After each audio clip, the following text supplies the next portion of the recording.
There's a little bit of a scandal about Rachel Zegler and Snow White at the moment. In fact, there's quite a few scandals about Snow White coming out. But the whole thing is awash with rumour, which is quite a good way to get people talking about a future film. And Rachel was spectacular, if you remember, in West Side Story. She was terribly young and sang like an angel.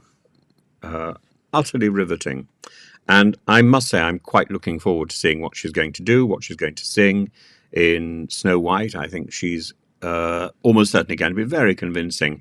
I don't remember seeing Shazam. I saw the first Shazam. I don't think I saw the second Shazam. And I don't think it got terribly good reviews. But there's a question about whether or not she was doing down both the original and the remake.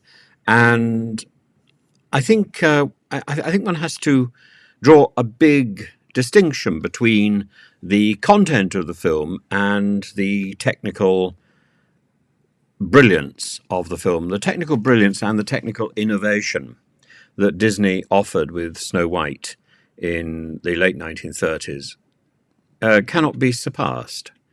And although Disney was competing with the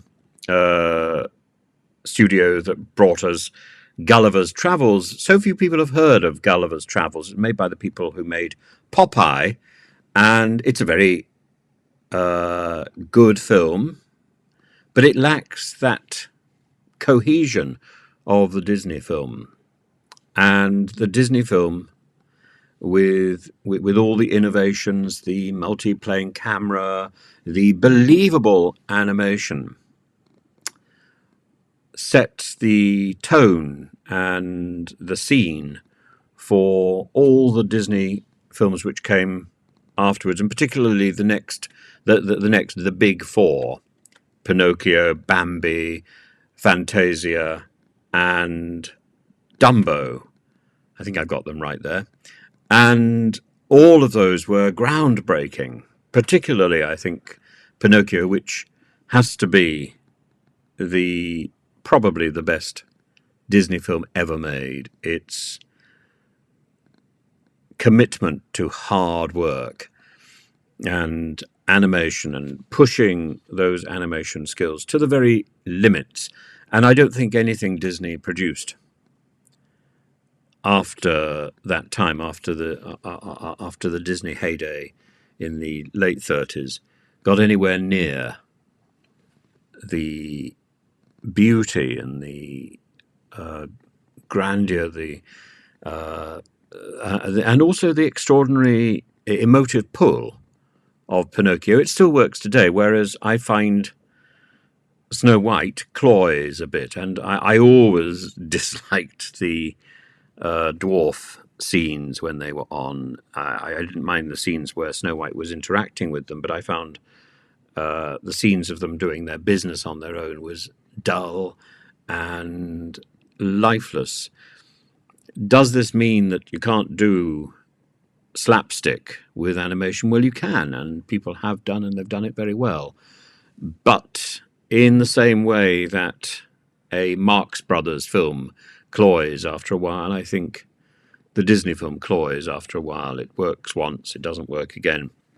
The Prince is dull, of course, but the Prince, even in Sleeping Beauty, was dull.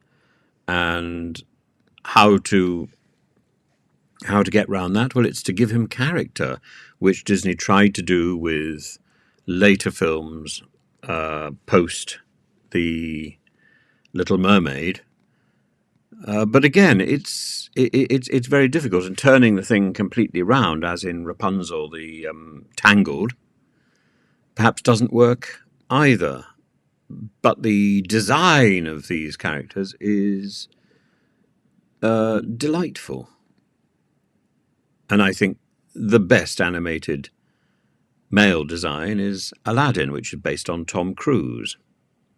So I think there's very good reason for being critical, but at the same time, we should be very careful about what we're critical of. We can be critical of the story, but I don't think it's possible to do down the technique and the animation and the sheer surprise that a story featuring cartoon characters, featuring drawings, can move an audience to tears and can shock an audience. I think the witch is probably one of the truly terrifying characters of film history. And she's up there with Dracula, Nosferatu, and, well, the first appearance of Alien. And it's a terrifying image. And I think Disney has to be congratulated for breaking so many of the constraints on his medium and giving us so much of an opportunity. Because today I think we could do almost anything with animation. Animation is a profoundly flexible medium, and Disney was already thinking about that in the late 1930s with Fantasia, and people like the wonderful, the great Richard Williams, who I had the chance to meet on a number of occasions. And first, when I was 11 years old, I was terribly flattered that he responded to a fan letter I wrote to him, and said, "Come up to my studio." And I did. And I was so excited, I vomited on the train there, and I vomited on the train back. But he opened my eyes to the potential of animation, and that potential is found in films as diverse as Jurassic Park, Toy Story, and indeed the big animated classics.